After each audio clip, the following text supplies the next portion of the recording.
ಶ್ರೀರಂಗಪಲ್ಲಿ ಅನ್ನುವ ಗ್ರಾಮ ಹಚ್ಚನೆಯ ಹೊಲ ಗದ್ದೆಗಳಿಂದ ಪ್ರಶಾಂತವಾಗಿರುತ್ತದೆ.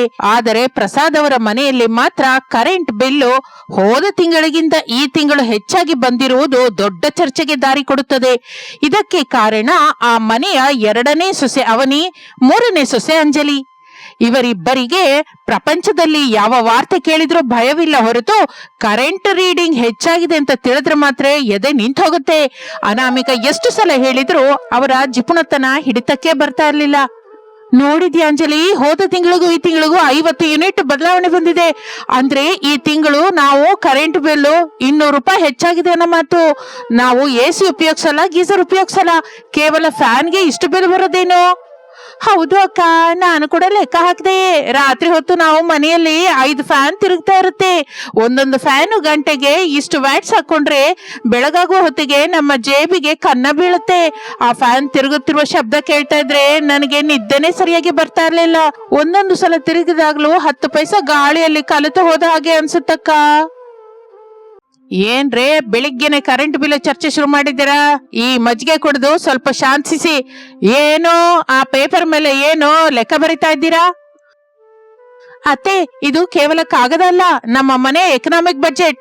ನಾವು ಹೀಗೆ ಕರೆಂಟ್ ಉಪಯೋಗಿಸ್ತಾ ಹೋದ್ರೆ ಬರುವ ವರ್ಷಕ್ಕೆ ನಾವು ಬೇಡ್ಕೊಂಡು ತಿನ್ಬೇಕಾಗಿ ಬರುತ್ತೆ. ಅದಕ್ಕೆ ನಂದೊಂದು ಮಾಸ್ಟರ್ ಪ್ಲಾನ್.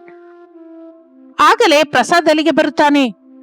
ಏನಮ್ಮ ಅವನಿ, ಏನೋ ಪ್ಲಾನ್ ಅಂತ ಇದೆಯಾ? ನೀನು ಪ್ಲಾನ್ ಅಂದ್ರೆ ನನಗೆ ಭಯವಾಗ್ತಾ ಇದೆ. ಎಲ್ಲ ಬಿಟ್ಟು ನನ್ನ ಪೆನ್ಷನ್ ದುಡ್ಡಿಗೆ ಕನ್ನ ಹಾಕ್ತಿಲ್ಲ ಅಲ್ವಾ? ಮಾವಯ್ಯ, ಈ ದಿನದಿಂದ ರಾತ್ರಿ ಹೊತ್ತು ನಮ್ಮ ಮನೆಯಲ್ಲಿ ಫ್ಯಾನ್ ಹಾಕೋದು ನಿಷೇಧ. ಎಲ್ಲರೂ ಮನೆ ಮುಂದೆ ಅಂಗಳದಲ್ಲಿ ಹಿತ್ತಲಿನಲ್ಲಿರುವ ಮಂಚದ ಮೇಲೆ ಮಲಗಬೇಕು. ಪ್ರಕೃತಿ ಕೊಡುವ ಗಾಳಿ ಉಚಿತ ಅಲ್ವಾ ಮಾವಯ್ಯ? ಏನಮ್ಮ, ಅಂಗಳದಲ್ಲ, ಈ ವಯಸ್ಸದಲ್ಲಿ ನಾನು ಹೊರಗಡೆ ಮಲಗ್ಬೇಕಾ? ಊರ್ನಲ್ಲಿರೋರೆಲ್ಲ ಪ್ರಸಾದ್ ಅವರಿಗೆ ಕರೆಂಟ್ ಬಿಲ್ ಕಟ್ಟುವ ಮುಖವಿಲ್ಲ, ಅದಕ್ಕೆ ರೋಡ್ ಮೇಲೆ ಮಲಗಿದ್ದಾನೆ ಅಂತ ಅಂದ್ಕೊಳ್ಳೋದಕ್ಕ? ಮಾವಯ್ಯ, ಲೋಕ ಏನ್ ಅಂದ್ಕೊಂಡ್ರೆ ನಮ್ಗೇನು? ಲೋಕ ನಮ್ಮ ಕರೆಂಟ್ ಬಿಲ್ ಕಟ್ಟಲ್ವಲ್ಲ. ಅನಾಮಿಕ ಅಕ್ಕ, ನೀನ್ ಹೇಳು, ಹೊರಗಡೆ ಮಲಗ್ಕೊಂಡ್ರೆ ಆರೋಗ್ಯಕ್ಕೆ ಕೂಡ ಒಳ್ಳೇದೇ ಅಲ್ವಾ? ಅನಾಮಿಕ ಅಸಹನೆಯಿಂದ ಹೀಗಂತಾಳೆ. ಅವನಿ, ಅಂಜಲಿ, ನಿಮ್ಮ ಅತಿ ಬುದ್ಧಿವಂತನ ನಿಲ್ಸಿ. ಅತ್ತೆ ಮಾವಯ್ಯ ದೊಡ್ಡವರು. ಹೊರಗಡೆ ಮಲ್ಕೊಂಡ್ರೆ ಸೊಳ್ಳೆ ಕಚ್ಚುತ್ತೆ, ಮಂಜು ಬಿದ್ರೆ ಶೀತವಾಗುತ್ತೆ. ದುಡ್ಡು ಉಳಿತಾಯ ಮಾಡೋದು ಅಂತಂದ್ರೆ ಹೊರಗೆ ಮಲಗ್ಕೊಂಡು ಆರೋಗ್ಯನ ಹಾಳು ಮಾಡ್ಕೊಳ್ಬೇಕಾದ ಅಗತ್ಯವಿಲ್ಲ. ಅಕ್ಕ, ನೀನ್ ಯಾವಾಗ್ಲೂ ಹೀಗೆ ಸಂಪ್ರದಾಯ ಅಂತ್ಯ, ಆರೋಗ್ಯ ಅಂತ್ಯ, ಆದರೆ ಜೇಬು ಖಾಲಿ ಆದ್ರೆ ಮಾತ್ರ ನೋಡೋದಿಲ್ಲ. ಸೊಳ್ಳೆ ಕಚ್ಚದ ಹಾಗೆ ಬೇವಿನ ಎಣ್ಣೆ ಹಚ್ಕೊಳ್ಳೋಣ. ಹಾಗೆ ಮಾಡೋದ್ರಿಂದ ಉಳಿಯುವ ದುಡ್ಡು ಬೇರೆದಕ್ಕೆ ಉಪಯೋಗಿಸ್ಬೋದಲ್ಲ? ಹೌದು ಅಕ್ಕ, ನಾನು ಆ ಸೇವಿಂಗ್ಸ್ ಇಂದ ಒಂದು ಒಳ್ಳೆ ಸೀರೆ ಕೊಂಡ್ಕೋಬಹುದು. ನಮಗೆ ಬೇರೆ ಚಾಯ್ಸ್ ಇದ್ದಾಗ ದುಡ್ಡು ವೃಥಾ ಮಾಡೋದೇನಕ್ಕೆ? ಹಾಗೆ ಸ್ವಲ್ಪ ಹೊತ್ತು ಅವನಿ, ಅಂಜಲಿ ವಾದಿಸುತ್ತಾರೆ. ಇನ್ನು ರಾತ್ರಿಯ ವೇಳೆ ಎಲ್ಲರೂ ಊಟ ಮುಗಿಸಿ ನಿದ್ರೆಗೆ ಸಿದ್ಧವಾಗುತ್ತಾ ಇರುತ್ತಾರೆ. ಅವರ ರೂಮಿಗೆ ಅವರು ಹೋಗ್ತಾ ಇದ್ರೆ ಅವನಿ ಗಟ್ಟಿಯಾಗಿ ಅರ್ಚುತ್ತಾಳೆ. ನಿಲ್ಲಿ, ಯಾರು ಒಳಗಡೆಗೆ ಹೋಗೋದಕ್ಕಿಲ್ಲ. ರಮೇಶ್ ಬಾವ, ಸುರೇಶ್, ಅರುಣ್, ಎಲ್ರು ಹೊರಗಡೆ ಬನ್ನಿ. ನಾವೆಲ್ಲರೂ ಈ ದಿನ ಹೊರಗಡೆ ಅಂಗಳದಲ್ಲೇ ಮಲ್ಗೋದು. ಏನವನೇ ತುಂಟತನ? ಕರೆಂಟ್ ಇದೆಯಲ್ಲ, ಹೊರಗಡೆ ಏನಕ್ಕೆ? ನನ್ನ ಹೆಂಡತಿಗೆ ಕರೆಂಟ್ ಬಿಲ್ ಫೋಬಿಯಾ ಹಿಡ್ಕೊಂಡಿದ್ದಾನೆಯಾ? ಈ ರಾತ್ರಿಗೆ ನಾವು ಅಂಗಳದಲ್ಲೇ ಮಲಗಬೇಕು. ಇಲ್ಲ ಅಂದ್ರೆ ಈಕೆ ರಾತ್ರಿ ಎಲ್ಲ ಫ್ಯಾನ್ ಹತ್ರ ಕೂತ್ಕೊಂಡು ರೀಡಿಂಗ್ ಲೆಕ್ಕ ಮಾಡ್ತಾ ಇರ್ತಾಳೆ. ಅಂಜಲಿ, ನನಗೆ ಹೊರಗಡೆ ನಿದ್ರೆ ಬರಲ್ಲ. ಹೊರಗಡೆ ಸೊಳ್ಳೆ ಇದೆ, ಆ ಸೊಳ್ಳೆ ನನ್ ಜೊತೆ ಫುಟ್ಬಾಲ್ ಆಡ್ಕೊಳ್ಳುತ್ತೆ. ಅರುಣ್, ನಾನೊಂದು ರಿಸರ್ಚ್ ಓದಿದ್ದೀನಿ. ಆ ರಿಸರ್ಚ್ ಪ್ರಕಾರ ಸೊಳ್ಳೆ ಕಚ್ಚಿದ್ರೆ ಆರೋಗ್ಯಕ್ಕೆ ಒಳ್ಳೇದೇ ಅಂತೆ. ಆದ್ರಿಂದ ಇನ್ನು ಬಾ, ಚಾಪೆ ಹಿಡ್ಕೋ. ನೋಡಿದ್ಯಾ ಶಾರದಾ, ನಮ್ಮ ಸೊಸೆಯರ ಹುಚ್ಚುತನ ಯಾವ ಸ್ಥಾಯಿಗೇರಿದೆ? ಸೊಳ್ಳೆ ಕಚ್ಚಿದ್ರೆ ಒಳ್ಳೇದು ಅಂತಿದ್ದಾರೆ, ಇವರು ಹೀಗೆಲ್ಲ ಅಂತ ಇದ್ದಾರೆ. ಆದ್ರಿಂದ ಈ ಒಂದು ದಿನಕ್ಕೆ ನಾವು ಹೊರಗಡೆನೆ ಮಲ್ಕೊಳ್ಳೋಣ. ಸೊಳ್ಳೆ ಕಚ್ಚಿದ್ರೆ ಅವ್ರಿಗೆ ಅರ್ಥವಾಗುತ್ತಲ್ಲ ಅದೆಷ್ಟು ಕಷ್ಟ ಅಂತ. ಇನ್ನು ಎಲ್ಲ ಕುಟುಂಬ ಮಂಚಗಳು, ಚಾಪೆಗಳು ಹಿಡಿದುಕೊಂಡು ಮನೆಯ ಮುಂದೆ ಅಂಗಳದಲ್ಲಿ ಜೋಡಿಸಿಕೊಳ್ಳುತ್ತಾರೆ. ಅನಾಮಿಕ ಮಾತ್ರ ಬೇಡ ಅಂತ ಎಷ್ಟು ವಾದಿಸಿದರೋ ಅವನಿ, ಅಂಜಲಿ ಕೇಳಿಸಿಕೊಳ್ಳಲಿಲ್ಲ. ಆ ರಾತ್ರಿ ಗಾಳಿ ನಿಜಕ್ಕೂ ಬರ್ತಾ ಇರ್ಲಿಲ್ಲ. ಆದ್ರೆ ಅವನಿ ಮಾತ್ರ ವಾವ್, ಎಷ್ಟು ತಣ್ಣಗಿದೆಯೋ ಅಂತ ಬಿಲ್ಡಪ್ ಕೊಡ್ತಾ ಇರ್ತಾಳೆ. ಸ್ವಲ್ಪ ಹೊತ್ತಾದ ನಂತರ ಸೊಳ್ಳೆಗಳ ಸಂಗೀತ ಶುರುವಾಗುತ್ತೆ. ಹಬ್ಬ ಅವನಿ, ಇಲ್ಲಿ ಸೊಳ್ಳೆಗಳು ಜೂಮ್ ಮೀಟಿಂಗ್ ಇಟ್ಕೊಂಡು ಹೋಗಿದೆ. ನನ್ ಕಿವಿ ಹತ್ರ ಏನೋ ಗುಯ್ ಗುಯ್ ಅಂತ ಹಾಡ್ತಾ ಇದೆ. ಸುರೇಶ್, ಸ್ವಲ್ಪ ಹೊತ್ತು ಸಾನೆಯಿಂದಿರು. ಸ್ವಲ್ಪ ಹೊತ್ತಾದ ಮೇಲೆ ಆ ಸೊಳ್ಳೆಗಳು ಹೊಟ್ಟೋಗುತ್ತೆ. ನಮಗೆ ಕರೆಂಟ್ ಬಿಲ್ ಸೇವ್ ಆಗುತ್ತಲ್ವಾ? ಆ ಸೊಳ್ಳೆ ಕಚ್ಚಿದ ಜಾಗದಲ್ಲಿ ಕೆರ್ಕೊಂಡ್ರೆ ಹಾಯಾಗಿರುತ್ತೆ. ಅಕ್ಕ, ನನಗೇನೋ ಒಂಥರ ಅನಿಸ್ತಾ ಇದೆ. ಗಾಳಿ ಸ್ವಲ್ಪನೂ ಬರ್ತಾ ಇಲ್ವಲ್ಲ, ಬೆವರಿಂದ ನನ್ ಬಟ್ಟೆ ಒದ್ದೆಯಾಗಿ ಹೋಗಿದೆ. ಅಂಜಲಿ, ನಾನ್ ಮೊದ್ಲೇ ಹೇಳಿದ್ನ ಇಲ್ವಾ, ಹೊರಗಡೆ ಈ ಸಮಯದಲ್ಲಿ ಉಬ್ಬಸ ಹೆಚ್ಚಾಗಿರುತ್ತೆ, ಒಳಗಡೆ ಹೋಗೋಣ ಬನ್ನಿ. ಬೇಡ ಅಕ್ಕ, ಬೆಳಗಾಗೋದಕ್ಕೆ ಇನ್ನೂ 5 ಗಂಟೆ ಇದೆ. ಒಂದ್ ಸಲ ನಿದ್ದೆ ಹೋದ್ರೆ ಈ ಉಬ್ಬಸ, ಈ ಸೊಳ್ಳೆಗಳು ನಮ್ಗೇನು ಲೆಕ್ಕವೇ ಅಲ್ವಲ್ಲ. ಶಾರದಾ, ನನಗೆ ನಡುಗ್ತಾ ಇದೆಯೇ. ವಾತಾವರಣ ಬಿಸಿಗೆ ಇದ್ರು ನನ್ಗೆ ಯಾಕೋ ಚಳಿ ಅನ್ನಿಸ್ತಾ ಇದೆ. ಈ ಉಬ್ಬಸಕ್ಕೆ ನಿಮಗೆ ಬೆವರು ಬಂದಿದೆ ಅಲ್ಲ, ಗಾಳಿಗೆ ಅದು ತಣ್ಣಗಾಗಿ ನಿಮಗೆ ಹಾಗೆ ಅನ್ನಿಸ್ತಾ ಇರ್ಬೇಕು. ಇನ್ನು ರಾತ್ರಿ 1 ಗಂಟೆ ದಾಟಿದ ಮೇಲೆ ವಾತಾವರಣ ಒಂದೇ ಸಲಕ್ಕೆ ತಣ್ಣಗಾಗುತ್ತದೆ. ಮಂಜು ಸುರಿಲಿಕ್ಕೆ ಶುರುವಾಗುತ್ತೆ. ಅನಾಮಿಕಂಗೆ ಎಚ್ಚರವಾಗಿ ಬಂದು ನೋಡುತ್ತಾಳೆ. ಎಲ್ರೂ ನಡುಗ್ತಾ ಇರ್ತಾರೆ. ಪ್ರಸಾದ್ ಅಂತೂ ಬಹಳ ಕೆಮ್ತಾ ಇರ್ತಾನೆ. ಎಲ್ರೂ ಎದ್ದೇಳಿ, ಒಳಗಡೆಗೆ ಹೋಗೋಣ. ಮಾವಯ್ಯನಿಗೆ ನೆಗಡಿ ಆದ ಹಾಗಿದೆ. ಅವನಿ ಎದ್ದೇಳು. ಇಲ್ಲ ಅಕ್ಕ, ಇನ್ನು ಸ್ವಲ್ಪ ಹೊತ್ತು ಆದ್ರೆ ಸೂರ್ಯ ಬರ್ತಾನೆ, ಆಗ ಕರೆಂಟ್ ಬಿಲ್ ಸೇವ್ ಆಗುತ್ತೆ. ಹಾಕ್ಸ್, ಅವನಿ ಕೂಡ ಸೀನಲಿಕ್ಕೆ ಶುರು ಮಾಡುತ್ತಾಳೆ. ನನ್ ಗಂಟ್ಲು ಕಟ್ಕೊಂಡಿದೆ ಅಕ್ಕ. ಬೆಳಗಾಗುವ ಹೊತ್ತಿಗೆ ಪರಿಸ್ಥಿತಿ ದಾರುಣವಾಗಿ ಬದಲಾಗುತ್ತೆ. ಪ್ರಸಾದನ್ಗೆ ಜ್ವರ ಬರುತ್ತೆ. ಅವನಿ ಅಂಜಲಿಯ ಮುಖಗಳು ಸೊಳ್ಳೆ ಕಚ್ಚಿದ್ರಿಂದ ಊದ್ಕೊಂಡು ಹೋಗಿರುತ್ತೆ. ರಮೇಶ್, ಸುರೇಶ್ ನಿದ್ರೆ ಇಲ್ಲದೆ ಆಫೀಸ್ಗೆ ಹೋಗಲಾರದೆ ಕಷ್ಟಪಡ್ತಾ ಇರ್ತಾರೆ. ಆದರೂ ಸರಿ, ಆ ಜಿಪಣಿ ಸೊಸೆಯರು ಮಾತ್ರ ನಾವು ಈ ರಾತ್ರಿ 40 ರೂಪಾಯಿ ಉಳಿತಾಯ ಮಾಡಿದ್ವಿ ಅಂತ ಲೆಕ್ಕ ಹಾಕೋತಾ ಇರ್ತಾರೆ. ಆದರೆ ಮಧ್ಯಾಹ್ನವಾಗುವ ಹೊತ್ತಿಗೆ ಮನೆಯಲ್ಲಿ ಪರಿಸ್ಥಿತಿ ಪೂರ್ತಿಯಾಗಿ ಬದಲಾಗಿರುತ್ತೆ. ಅಂಜಲಿ, ಅವನಿ ಸೋಫಾದಲ್ಲಿ ನೀರಸವಾಗಿ ಮಲ್ಕೊಂಡು ಕೆಮ್ತಾ ಇರ್ತಾರೆ. ಪ್ರಸಾದ್ ಜ್ವರದಿಂದ ಮಲಗಿರ್ತಾನೆ. ನೋಡಿದ್ರಾ, ನಾನ್ ಮೊದ್ಲೇ ಎಚ್ಚರಿಸಿದ್ನ ಇಲ್ವಾ? ಈಗ ನೋಡಿ, ಮಾವಯ್ಯ ಎಳಲಾರ್ದೆ ಹೋಗ್ತಾ ಇದ್ದಾರೆ. ನೀವು ಕೂಡ ನೀರಸವಾಗಿದ್ದೀರಾ. ಆ ಉಳಿತಾಯ ಮಾಡಿದ ದುಡ್ಡಿನಿಂದ ಈಗ ಔಷಧಿ ಕೊಂಡ್ಕೋಬೇಕಾಗಿ ಬರುತ್ತೆ.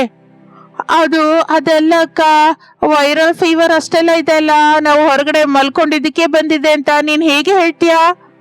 ಹೌದು ಅಕ್ಕ, ಹೊರಗಡೆ ಗಾಳಿಯಲ್ಲಿ ಆಕ್ಸಿಜನ್ ಹೆಚ್ಚಾಗಿರುತ್ತಲ್ವಾ, ಆ ಆಕ್ಸಿಜನ್ ನಮ್ಮ ಆರೋಗ್ಯಕ್ಕೆ ಒಳ್ಳೇದೇ ಅಲ್ವಾ? ಏನೇ ನಿಮ್ಮ ವಾದ? ಹೊರಗಡೆ ಆಕ್ಸಿಜನ್ ಹೆಚ್ಚಾಗೇನೂ ಇಲ್ಲ, ಸೊಳ್ಳೆಗಳಿಂದ ಇನ್ಫೆಕ್ಷನ್ ಹೆಚ್ಚಾಗಿದೆ. ನಿಮ್ಮ ಮಾವಯ್ಯ ಬೆಳಿಗ್ಗೆಯಿಂದ ಏನೂ ತಿಂದಿಲ್ಲ, ಅವರ ಮೈಯೆಲ್ಲ ಕೆಂಡದ ಹಾಗೆ ಸುಡ್ತಾ ಇದೆ. ಅವನಿ, ಅಂಜಲಿ, ಈ ರಾತ್ರಿಗಾದ್ರೂ ಒಳಗಡೆ ಮಲ್ಗೋಣ. ಕರೆಂಟ್ ಬಿಲ್ಲಿಗಿಂತ ನಮ್ಮ ಆರೋಗ್ಯ ಮುಖ್ಯ ಅಲ್ವಾ? ಇಲ್ಲ ಅಕ್ಕ, ಈ ದಿನ ಕೂಡ ಹೊರಗಡೆನೆ ಮಲ್ಕೊಂಡ್ರೆ ಹೊರಗಡೆ ವಾತಾವರಣ ನಮ್ಮ ಬಾಡಿಗೆ ಅಭ್ಯಾಸವಾಗುತ್ತೆ. ನಾವು ಹೇಗಾದ್ರೂ ನಮ್ಮ ಕರೆಂಟ್ ಬಿಲ್ ಅನ್ನ ತಗ್ಗಿಸ್ಬೇಕು. ಇನ್ನು 2ನೇ ದಿನ ರಾತ್ರಿ ವಾತಾವರಣ ಇನ್ನೂ ವಿಚಿತ್ರವಾಗಿ ಬದಲಾಗುತ್ತೆ. ರಾತ್ರಿ 12 ಗಂಟೆಗೆ ಮಿಂಚು ಗುಡುಗುಗಳಿಂದ ಮಳೆ ಶುರುವಾಗುತ್ತದೆ. ಮಳೆ ಮಳೆ, ಬೇಗ ಒಳಗಡೆ ಹೋಗೋಣ, ಮಂಚ ಒದ್ದೆ ಆಗ್ತಾ ಇದೆ. ನಿಲ್ಲಿ, ಯಾರು ಒಳಗಡೆ ಹೋಗೋದ್ ಬೇಡ. ಮಳೆ ಬಂದ್ರೆ ಗಾಳಿ ತಣ್ಣಗಾಗುತ್ತೆ. ನಾವು ಜಗಲಿ ಮೇಲೆ ತಲೆನ ಒಳಗಡೆ ಇಟ್ಟು ಮಲ್ಗೋಣ. ಒಳಗಡೆಗೆ ಹೋದ್ರೆ ಮತ್ತೆ ಲೈಟ್ ಹಾಕ್ಬೇಕು, ಕರೆಂಟ್ ವೇಸ್ಟು. ಹೌದು, ಈ ಮಳೆ ನೀರು ನಮ್ಮ ಕಾಲಿನ ಮೇಲೆ ಬಿದ್ರೆ ಕಾಲು ನ್ಯಾಚುರಲ್ ಆಗಿ ಕ್ಲೀನ್ ಆಗಿ ಹೋಗುತ್ತೆ. ಅಂಜಲಿ, ನೀನು ಮತ್ತೆ ಹುಚ್ಚಿಯಾಗಿ ಮಾತಾಡ್ತಾ ಇದೀಯಾ. ಮಳೆಯಲ್ಲಿ ನೆಂದ್ರೆ ನ್ಯೂಮೋನಿಯಾ ಬರುತ್ತೆ. ನಾನು ಒಳಗಡೆಗೆ ಹೋಗ್ತಾ ಇದ್ದೀನಿ, ನಿಮ್ಮಿಷ್ಟ. ಅನಾಮಿಕ, ರಮೇಶ್ ಒಳಗಡೆಗೆ ಹೊರಟು ಹೋಗುತ್ತಾರೆ. ಆದ್ರೆ ಅವನಿ, ಅಂಜಲಿ ಪಂತಕ್ಕಾಗಿ ಪ್ರಸಾದನನ್ನು, ಸುರೇಶ್ನನ್ನು, ಅರುಣನ್ನು ಕೂಡ ಹೊರಗಡೆ ಇರುವಂತ ಹೇಳುತ್ತಾರೆ. ಮಳೆ ಬರ್ತಾ ಇದ್ರು, ನಡುಗುತ್ತಾ ಇದ್ರು. ಅವರು ಅಲ್ಲಿ ಜಗಲಿ ಮೇಲೆ ಮೊಂಡಿಯಾಗಿ ಕುಳಿತಿರುತ್ತಾರೆ. ಮಾರನೇ ದಿನ ಬೆಳಿಗ್ಗೆ ಪ್ರಸಾದನಿಗೆ ಉಸಿರು ಆಡುವುದಕ್ಕೆ ಕಷ್ಟವಾಗುತ್ತೆ. ಅವನಿ, ಅಂಜಲಿ ಇಬ್ಬರು ನಿಜಕ್ಕೂ ಮಂಚದ ಮೇಲಿಂದ ಏಳಲಾರದೆ ಕಣ್ಣು ತೇಲಿಸುತ್ತಾ ಇರ್ತಾರೆ. ರಮೇಶು, ಬೇಗ ಡಾಕ್ಟರ್ನ ಕರೆಯೋ, ಇವ್ರನ್ನ ನೋಡಿ ನಿಜಕ್ಕೂ ಮಾತೇ ಆಡ್ತಾ ಇಲ್ಲ. ಇನ್ನು ರಮೇಶ್ ತಕ್ಷಣ ಫೋನ್ ಮಾಡಿದ್ದರಿಂದ ಡಾಕ್ಟರ್ ಮನೆಗೆ ಬರುತ್ತಾರೆ. ಏನ್ರಿ ಪ್ರಸಾದ್ ಅವರೇ, ಈ ವಯಸ್ಸಲ್ಲಿ ಮಳೆಯಲ್ಲಿ ಚಳಿಯಲ್ಲಿ ಹೊರಗೆ ಮಲಗೋದೇನು? ಮೂವರಿಗೂ ವೈರಲ್ ಫೀವರ್ ಹೆಚ್ಚಾಗಿದೆ, ಬಾಡಿಯಲ್ಲಿ ಡಿಹೈಡ್ರೇಷನ್ ಹೆಚ್ಚಾಗಿದೆ. ತಗೊಳ್ಳಿ ಈ ಪ್ರಿಸ್ಕ್ರಿಪ್ಷನ್ ಔಷಧಿ ಈಗಲೇ ಹಾಕೋಬೇಕು. ಹಾಗೆ 1 ವಾರ ಎಲ್ರೂ ಬಿಸಿ ನೀರಿನಿಂದ ಸ್ನಾನ ಮಾಡಬೇಕು. ರೂಮಿನಲ್ಲಿ ಗಾಳಿ ಬೆಚ್ಚಗಿರುವ ಹಾಗೆ ನೋಡ್ಕೊಳ್ಳಿ. ಒಳ್ಳೇದು ಡಾಕ್ಟರ್ ಅವರೇ, ಆದರೆ ಈ ಔಷಧಿಗೆ ಬಿಲ್ ಎಷ್ಟಾಗುತ್ತೆ? ಎಷ್ಟಾ? ಔಷಧಿ ಟೆಸ್ಟ್ ಎಲ್ಲ ಸರಿ ಸುಮಾರು 6,000 ರೂಪಾಯಿ ಆಗುತ್ತಮ್ಮ. 6,000 ರೂಪಾಯಿನ? ನನ್ನ ಜಿಪಣಿ ಸೊಸೆಯರೇ, ಕೇಳಿಸ್ತಾ? ನೀವು 2 ದಿನ ಕಷ್ಟಪಟ್ಟು ಸೇವ್ ಮಾಡಿದ 80 ರೂಪಾಯಿಗಾಗಿ ಈಗ 6,000 ರೂಪಾಯಿ ಡಾಕ್ಟರ್ಗೆ ಸುರಿತಾ ಇದ್ದೀನಿ. ಇದೇನಾ ನಿಮ್ ಬುದ್ಧಿವಂತಿಕೆ? ಅವನಿ, ಅಂಜಲಿ, ಈಗ ಅರ್ಥವಾಯ್ತಾ? ನಮ್ಮ ಕರೆಂಟ್ ಬಿಲ್ ಮೇಲೆ ಮಾಡುವ ಉಳಿತಾಯ ನಮ್ಮ ಆರೋಗ್ಯದ ಖರ್ಚಿಗಿಂತ ಬಹಳ ಕಡಿಮೆ. ಒಂದು ಫ್ಯಾನ್ ಹಾಕೊಂಡ್ರೆ ತಿಂಗಳಿಗೆ ಸ್ವಲ್ಪ ಬಿಲ್ ಹೆಚ್ಚಾಗಿ ಬರುತ್ತೇನೋ, ಆದರೆ ಈ 6,000 ರೂಪಾಯಿಂದ ನಾವು ಎಷ್ಟು ತಿಂಗಳ ಕರೆಂಟ್ ಬಿಲ್ ಕಟ್ಟಬಹುದು ಗೊತ್ತಾ?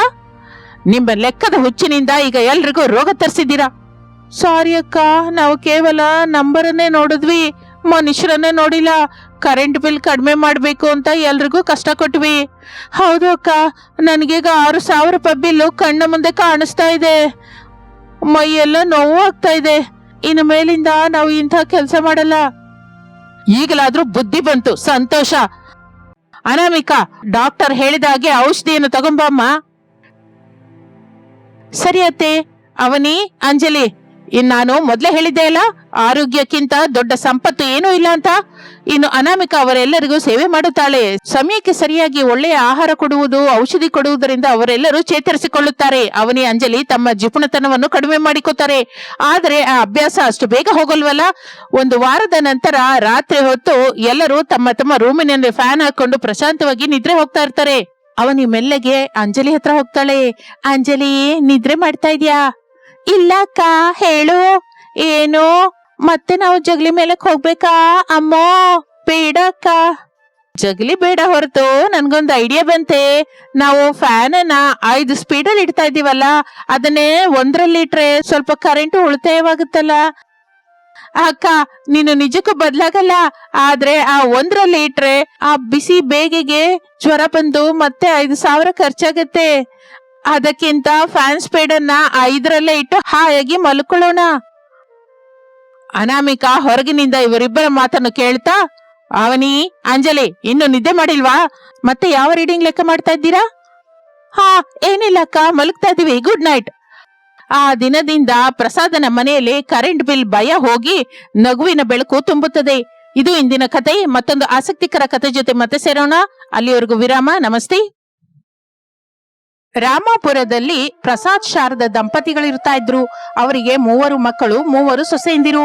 ದೊಡ್ಡ ಮಗ ರಮೇಶನ ಹೆಂಡತಿ ಅನಾಮಿಕಾ, 2ನೇ ಮಗ ಸುರೇಶನ ಹೆಂಡತಿ ಅವನಿ, 3ನೇ ಮಗ ಅರುಣನ ಹೆಂಡತಿ ಅಂಜಲಿ. ಈ 3 ಸೊಸೆಯರು ಯಾವಾಗಲೂ ಒಬ್ಬರಿಗಿಂತ ಒಬ್ಬರು ತಾವೇ ಅಂದವಾಗಿದ್ದೀವಿ ಎಂದು ಸ್ಪರ್ಧೆ ಮಾಡ್ತಾ ಇದ್ರು. ಮನೆಯಲ್ಲಿರುವ ಕೆಲಸಕ್ಕಿಂತ ಕನ್ನಡಿ ಮುಂದೆ ಕಳೆಯುವ ಸಮಯವೇ ಹೆಚ್ಚು. ಒಂದು ದಿನ ಬೆಳಗ್ಗೆ ಮನೆಯ ವಾತಾವರಣ ಯಾವತ್ತಿನ ಹಾಗೆ ಕನ್ನಡಿ ಮುಂದೆ ಶುರುವಾಗುತ್ತದೆ. 3 ಸೊಸೆಯರು ಒಂದೊಂದು ಕನ್ನಡಿ ಹಿಡಿದುಕೊಂಡು ತಮ್ಮ ಮುಖ ಸೌಂದರ್ಯವನ್ನು ನೋಡಿಕೊಳ್ಳುತ್ತಾ ಸಂತೋಷ ಪಡ್ತಾ ಇರ್ತಾರೆ. ಆಗಲೇ ಶಾರದಾ ಬೇಸರಿಕೆಯಿಂದ ಹಾಲ್ಗೆ ಬರ್ತಾ, ಅಮ್ಮ, ಅನಾಮಿಕಾ, ಅವನಿ, ಅಂಜಲಿ, ಎಷ್ಟು ಹೊತ್ತಮ್ಮ ಕನ್ನಡಿ ಮುಂದೆ? ಬೆಳಿಗ್ಗೆನೆ ಎದ್ದು ಮನೆಯೆಲ್ಲ ಗುಡಿಸಿ ರಂಗೋಲಿ ಹಾಕಬೇಕಾದ ಸಮಯವಿದ್ದು. ಪಕ್ಕದ ಮನೆ ರಂಗಮ್ಮನ ಸೊಸೆ ನೋಡು, ಕೆಲಸ ಎಲ್ಲ ಪೂರ್ತಿ ಮಾಡಿಕೊಂಡು ದೇವರ ಪೂಜೆಗಾಗಿ ಕೂಡ ರೆಡಿ ಮಾಡಿದ್ದಾಳೆ. ನೀವು ಮಾತ್ರ ಇನ್ನೂ ಪೌಡರ್ ಡಬ್ಬದ ಹತ್ರನೇ ಇದ್ದೀರಾ. ಅನಾಮಿಕಾ ಮೆಲ್ಲಗೆ ಪೌಡರ್ ಹಚ್ಕೋತಾ, ಅತ್ತೆ, ಗಾಬರಿ ಆಗ್ಬೇಡಿ, ನಾನು ಮನೆಗೆ ದೊಡ್ಡ ಸೊಸೆ. ಹೊರಗಿಂದ ಯಾರಾದ್ರೂ ಬಂದ್ರೆ ಮೊದಲು ನನ್ನನ್ನೇ ನೋಡ್ತಾರೆ. ಆಗ ನಾನು ಅಂದವಾಗಿ ಪದ್ಧತಿಯಾಗಿಲ್ದೇ ಇದ್ರೆ ಮನೆ ಗೌರವವೇನಾಗತ್ತೆ? ನನ್ನ ಅಂದನೇ ಅಲ್ವಾ ಈ ಮನೆಗೆ ಐಶ್ವರ್ಯ. ಅಕ್ಕ, ಅದು ನಿನ್ನ ಪದ್ಧತಿ ಇರ್ಬೋದು, ನಿನ್ನ ಹಳೆ ಕಾಲದ ರೀತಿ ಈಗ ಕೆಲ್ಸಕ್ ಬರಲ್ಲ. ನನ್ನ ಮಾಡರ್ನ್ ಲುಕ್ ಮುಂದೆ ನಿನ್ನ ಮೇಕಪ್ ಏನಕ್ಕೂ ಸರಿ ಹೋಗೋದಿಲ್ಲ. ಅತ್ತೆ, ನೋಡಿದ್ರಾ ನಾನು ನನ್ನ ಹುಬ್ಬುಗಳನ್ನ ಎಷ್ಟು ಚೆನ್ನಾಗಿ ತಿದ್ದಿದ್ದೀನಿ? ನಾನೇ ಈ ಮನೆಗೆ ನಿಜವಾದ ಗ್ಲಾಮರ್. ನಿಮ್ಮಿಬ್ಬರಿಗಿಂತ ವಯಸ್ಸಲ್ಲಿ ಚಿಕ್ಕವಳು ನಾನು. ನಿಜವಾದ ಮೆರುಗು, ಚುರುಕುತನ ನನ್ನ ಹತ್ರನೇ ಇದೆ. ಅತ್ತೆ, ನನ್ನ ಚರ್ಮ ನೋಡಿ ಹೇಗೆ ಮಿಂಚ್ತಾ ಇದೆ. ನನ್ನ ಅಂದನೆ ಎಲ್ಲರನ್ನೂ ಆಕರ್ಷಿಸುತ್ತೆ. ನೀವಿಬ್ಬರು ನನ್ನ ಪಕ್ಕದಲ್ಲಿ ನಿಂತ್ಕೊಳ್ಳಕ್ಕಾಗಲ್ಲ ಕೂಡ. ಶಾರದಾ, ಇವರ ಅಂದದ ಹುಚ್ಚು ಯಾವತ್ತಿಗೂ ಕಡಿಮೆ ಆಗೋದಿಲ್ಲ ಹೊರತು ನಾವು ಎಷ್ಟು ಹೇಳಿದ್ರು ಕೇಳೋದಿಲ್ಲ. ಈ ದಿನ ಊರಿನಲ್ಲಿ ರಥೋತ್ಸವ ಇದೆ ಅಲ್ಲ, ಜನ ತುಂಬಾ ಬರ್ತಾರೆ. ಅಡಿಗೆ ಬೇಗ ಶುರು ಮಾಡು ಅಂತ ಹೇಳು. ನೆಂಟ್ರು ಬಂದ್ರೆ ಮರ್ಯಾದೆ ಚೆನ್ನಾಗಿರಲ್ಲ. ಅದೇ ರೀ, ಭಯವಾಗ್ತಿದೆ ನನಗೆ. ಇವರುಗಳ ಅಡಿಗೆ ಮನೆ ಹೋಗೋ ಹೊತ್ತಿಗೆ ಸಾಯಂಕಾಲವಾಗುತ್ತೆ ಏನೋ. ಅರೇ ಸೊಸೆಂದ್ರೆ, ಕೇಳ್ರಿ, ಈ ದಿನ ನಮ್ಮನೆ ಮುಂದೆ ಬಹಳ ಜನ ಪುಣ್ಯಕ್ಕೆ ಬಂದವರಿರ್ತಾರೆ. ಅವರಿಗೆ ಸಹಾಯ ಮಾಡೋದು ನಮ್ಮ ಧರ್ಮ. ಕೇವಲ ಮುಖಕ್ಕೆ ರಂಗು ಹಾಕೊಳ್ಳೋದಲ್ಲ, ಮನಸ್ಸಿಗೆ ಕೂಡ ಒಳ್ಳೆ ರಂಗಿರ್ಬೇಕು. ಹಾಗೆ ಅಂದುಕೊಳ್ಳುತ್ತಾ ಮಧ್ಯಾಹ್ನದ ಸಮಯವಾಗುತ್ತದೆ. ಬಿಸಿಲು ಉರಿತಾ ಇರುತ್ತದೆ. ಸರಿಯಾಗಿ ಅದೇ ಸಮಯದಲ್ಲಿ ಒಬ್ಬ ಮುದುಕಿ ಹರಿದ ಬಟ್ಟೆಯ ಜೊತೆಗೆ ನೀರಸವಾಗಿ ಆ ಮನೆಯ ಜಗಲಿ ಮೇಲೆ ಬಂದು ಕುತ್ಕೋತಾಳೆ. ಆಕೆ ಹಸುವಿನಿಂದ ಒದ್ದಾಡಿ ಹೋಗ್ತಾ ಇರ್ತಾಳೆ. ಆ ಮುದುಕಿಯನ್ನು ನೋಡಿ ಶಾರದಂಗೆ ಮನಸ್ಸು ಕರಗುತ್ತದೆ. ಆಕೆ ತನ್ನ ಸೊಸೆಯರನ್ನು ಕರೆಸಿ ಒಂದು ವಿಚಿತ್ರವಾದ ಪರೀಕ್ಷೆ ಇಡಬೇಕು ಅನ್ಕೋತಾಳೆ. ಸೊಸೆ ಅಂದ್ರೆ, ಹೊರಗಡೆ ಒಬ್ಬ ಅವ್ವ ಹಸುವೆಯಿಂದ ಒದ್ದಾಡ್ತಾ ಇದ್ದಾಳೆ. ನೀವು 3 ಮಾಡಿದ ಅಡಿಗೆ ಸಿದ್ಧವಾಗಿದೆಯಲ್ಲ, ನಿಮ್ಮಲ್ಲಿ ಯಾರು ಆಕೆಗೆ ಎಷ್ಟು ಕೊಡ್ತಾರೋ, ಹೇಗೆ ಕೊಡ್ತಾರೋ ನಾನು ಗಮನಿಸ್ತೀನಿ. ಇದು ನಿಮ್ಮ ಮನಸ್ಸಿಗೆ ನಿಜವಾದ ಪರೀಕ್ಷೆ. ಅದನ್ನು ಕೇಳುತ್ತಲೇ ಮೊದಲು ಅನಾಮಿಕಾ ಅಡಿಗೆ ಮನೆಗೆ ಹೋಗುತ್ತಾಳೆ. ಆಕೆ ಮನಸ್ಸು ಬಹಳ ಬೆಣ್ಣೆಯಂತದ್ದು. ಅಡಿಗೆ ಮನೆಯಲ್ಲಿ ಬಿಸಿ ಬಿಸಿಯಾಗಿರುವ ಅನ್ನ, ತಾನು ಎಷ್ಟೋ ಇಷ್ಟಪಟ್ಟು ಮಾಡಿದ ಪಪ್ಪು, ಉಪ್ಪಿನಕಾಯಿ ಸಿದ್ಧವಾಗಿರುತ್ತದೆ. ಪಾಪ, ಆ ಅವ್ವ ಬಿಸಿಲಲ್ಲಿ ಬಹಳ ಸುಸ್ತಾದ ಹಾಗಿದೆ. ನಾನು ಸ್ವಲ್ಪ ಇಟ್ರೆ ಆಕೆಗೆ ಹಸುವೆ ತೀರೋದಿಲ್ಲ. ನನ್ನ ಪಾಲಿನ ಊಟ ಕೂಡ ಆಕೆಗೆ ಕೊಡ್ತೀನಿ. ನಾನು ಹಸುವೆಂದಿದ್ರು ಪರವಾಗಿಲ್ಲ, ಆದ್ರೆ ಆಕೆಗೆ ಹೊಟ್ಟೆ ತುಂಬಬೇಕು ಎಂದು ಅಂದುಕೊಂಡು ಅನಾಮಿಕಾ ಒಂದು ದೊಡ್ಡ ತಟ್ಟೆಯನ್ನು ತೆಗೆದುಕೊಂಡು ಅದರಲ್ಲಿ ಅನ್ನ ಪಪ್ಪು ತುಂಬಾ ಬಡಿಸುತ್ತಾಳೆ. ತಣ್ಣನೆಯ ನೀರು ಒಂದು ಗ್ಲಾಸ್ ಅಲ್ಲಿ ಹಿಡಿದುಕೊಂಡು ಹೊರಗೆ ಬರುತ್ತಾಳೆ. ಅವ ಹಸಿವೆ ಆಗ್ತಾ ಇದ್ಯಾ, ತಗೊಳ್ಳಿ ತಿನ್ನಿ, ನಿಧಾನವಾಗಿ ತಿನ್ನವ, ನಿನ್ಗಾಗಿ ನೀರು ಕೂಡ ತಂದಿದ್ದೀನಿ. ಹೊಟ್ಟೆ ತುಂಬಾ ತಿಂದು ಸ್ವಲ್ಪ ಹೊತ್ತು ಇಲ್ಲೇ ವಿಶ್ರಾಂತಿ ತಗೋ, ನಿನ್ನ ಸುಸ್ತು ಕಡಿಮೆ ಆಗುತ್ತೆ. ಆಗಲೇ ಆ ಮುದುಕಮ್ಮ ಅನಾಮಿಕಳ ಕಡೆ ದೀನವಾಗಿ ನೋಡುತ್ತಾಳೆ. ಅನಾಮಿಕಾ ಅವನಿಗೆ ಕೈಯಿಂದ ತುತ್ತನ್ನು ಕಲಿಸಿ ತಿನ್ನಿಸುತ್ತಾ ಎಷ್ಟೋ ತೃಪ್ತಿಯಿಂದ ನೋಡುತ್ತಾಳೆ. ಅನಾಮಿಕಳ ಕಣ್ಣಿನಲ್ಲಿ ಸ್ವಾರ್ಥವಿಲ್ಲದ ಪ್ರೇಮ ಕಾಣಿಸುತ್ತದೆ. ಇನ್ನು ಆ ನಂತರ ಅವನಿಯ ಸರದಿ ಬರುತ್ತದೆ. ಅವನಿ ತನಗಾಗಿ ಹೊರಗಿಂದ ಪ್ರತ್ಯೇಕವಾಗಿ ಆರ್ಡರ್ ಕೊಟ್ಟ ಬಿರಿಯಾನಿಯನ್ನ ನೋಡ್ಕೋತಾಳೆ. ಈ ಬಿರಿಯಾನಿ ನಾನೇ ಎಷ್ಟು ಬೆಲೆ ಕೊಟ್ಟು ತಂದಿದ್ದೀನಿ, ಮುದುಕಿಗೆ ಎಲ್ಲ ಕೊಟ್ರೆ ನಾನೇನ್ ತಿನ್ಬೇಕು? ಇದು ತಿನ್ನುವ ರುಚಿ ಆಕೆಗೇನ್ ಗೊತ್ತಾಗುತ್ತೆ? ಸರಿ, ಅತ್ತೆ ಕೇಳಿದ್ದಾರಲ್ಲ, ಸ್ವಲ್ಪ ಹಾಕೋಣ ಎಂದು ಅಂದುಕೊಂಡು ಅವನಿ ಹೊರಗೆ ಬಂದು ಒಂದು ಚಿಕ್ಕ ಪ್ಲೇಟ್ ನಲ್ಲಿ ಸ್ವಲ್ಪ ಬಿರಿಯಾನಿ ಇಟ್ಟು ಮಿಕ್ಕದನ್ನು ತನ್ನ ರೂಮಿನೊಳಗೆ ಬಚ್ಚಿಟ್ಟುಕೊಳ್ಳುತ್ತಾಳೆ. ಅವ ತಗೊಳ್ಳಿ ತಿನ್ನಿ, ಇದು ಬಹಳ ಬೆಲೆ ಬಾಳದ ತಿಂಡಿ, ಸಿಟಿಯಿಂದ ತರಿಸಿದೀನಿ, ಜಾಗೃತಿಯಾಗಿ ತಿನ್ನು, ಕೆಳಗೆ ಬೀಳಿಸ್ಬೇಡ, ನಾನು ಇದಕ್ಕಿಂತ ಹೆಚ್ಚು ಕೊಡಲಾರೆ. ಇನ್ನು ಅಂಜಲಿಯ ಸರದಿ ಬರುತ್ತದೆ. ಅಂಜಲಿಗೆ ಸೋಮಾರಿತನ ಹೆಚ್ಚು. ಅಡಿಗೆ ಮಾಡೋದು ಅಂದ್ರೆ ಆಕೆಗೆ ಆಗೋದಿಲ್ಲ. ಏನೋ ಮಾಡ್ಬೇಕಲ್ಲ ಅಂತ ಅಡಿಗೆ ಮಾಡ್ತಾ ಇರ್ತಾಳೆ. ಅಬ್ಬಾ, ಈ ಬಿಸಿಲಿನಲ್ಲಿ ಹೊರಗೆ ಹೋಗ್ಬೇಕಾ? ನನ್ನ ಮೇಕಪ್ ಬೆವರಿಗೆ ಹಾಳಾಗಲ್ವಾ? ಈ ಮುದುಕಿಗೆ ಏನೋ ಒಂದು ಕೊಟ್ಟು ಕಳಿಸ್ಬೇಕು. ಹಾಗೆ ಅಂದುಕೊಂಡು ಅಂಜಲಿ ಒಳಗಡೆಗೆ ಹೋಗಿ ಮಾಡಿದ ಅನ್ನವನ್ನು ಸರಿಯಾಗಿ ಕಲಸದೆ ಅರ್ಧ ಬೆಂದು ಬೇಯದ ಬೇಳೆಯ ಜೊತೆ ಕಲಿಸಿ ಅದು ಕೂಡ ಅರ್ಧವೇ ಹಾಕುತ್ತಾಳೆ. ಅವ ತಗೋ, ನನ್ನ ಹತ್ರ ಇಷ್ಟ ಇದೆ, ತಿಂದ್ರೆ ತಿನ್ನೋ, ಇಲ್ಲಾಂದ್ರೆ ಇಲ್ಲ. ನನ್ನ ಸಮಯ ವೃಥಾ ಮಾಡಬೇಡ, ನಾನು ಒಳಗಡೆಗೆ ಹೋಗಿ ಮೇಕಪ್ ಮಾಡ್ಕೋಬೇಕು. ಹಾಗೆ ಮೂವರು ಊಟ ಕೊಟ್ಟ ನಂತರ ಮುದುಕಿ ತೃಪ್ತಿಯಾಗಿ ಉಸಿರೆಳೆದುಕೊಳ್ಳುತ್ತಾಳೆ. ಒಂದೇ ಸಲ ಆ ಮನೆಯ ಮುಂದೆ ವಾತಾವರಣ ಬದಲಾಗಿ ಹೋಗುತ್ತದೆ. ಆಕಾಶದಿಂದ ಒಂದು ಅದ್ಭುತವಾದ ವಿಚಿತ್ರವಾದ ಕಾಂತಿ ನೆಲದ ಮೇಲೆ ಬರುತ್ತದೆ. ಆ ಮುದುಕಿ ಒಂದೇ ಸಲಕ್ಕೆ ಮಾಯವಾಗಿ ಹೋಗುತ್ತಾಳೆ. ಆಕೆಯ ಸ್ಥಾನದಲ್ಲಿ ಕಿರೀಟ ಧರಿಸಿದ ಒಬ್ಬ ಅಂದವಾದ ವನದೇವತೆ ಪ್ರತ್ಯಕ್ಷವಾಗುತ್ತಾಳೆ. ಮೂವರು ಸೊಸೆಯರು, ಅತ್ತೆ ಮಾವಂದಿರು ಆಶ್ಚರ್ಯ ಹೋಗಿ ನೋಡುತ್ತಾ ಇರುತ್ತಾರೆ. ಅನಾಮಿಕಾ, ಅವನಿ, ಅಂಜಲಿ, ನಾನು ನಿಮ್ಮ ಮನಸ್ಸನ್ನು ಪರೀಕ್ಷಿಸಲಿಕ್ಕೆ ಬಂದಿದ್ದೆ. ನಿಮ್ಮ ಮೂವರ ನಡವಳಿಕೆಯನ್ನು ನಾನು ಗಮನಿಸಿದ್ದೀನಿ. ಅನಾಮಿಕಾ ವನದೇವತೆಗೆ ನಮಸ್ಕರಿಸುತ್ತಾ, ಅಮ್ಮ, ನಮ್ಮನ್ನು ಕ್ಷಮಿಸಿ, ನೀವು ಹೀಗೆ ಬರ್ತೀರಿ ಅಂತ ನಾವು ಅಂದ್ಕೊಂಡಿರ್ಲಿಲ್ಲ. ಅನಾಮಿಕಾ, ನಿನ್ನ ತೃಪ್ತಿ, ನಿನ್ನ ನಿಸ್ವಾರ್ಥವಾದ ದಯೆ ನೋಡಿ ನಾನು ಎಷ್ಟೋ ಸಂತೋಷಿಸಿದ್ದೀನಿ.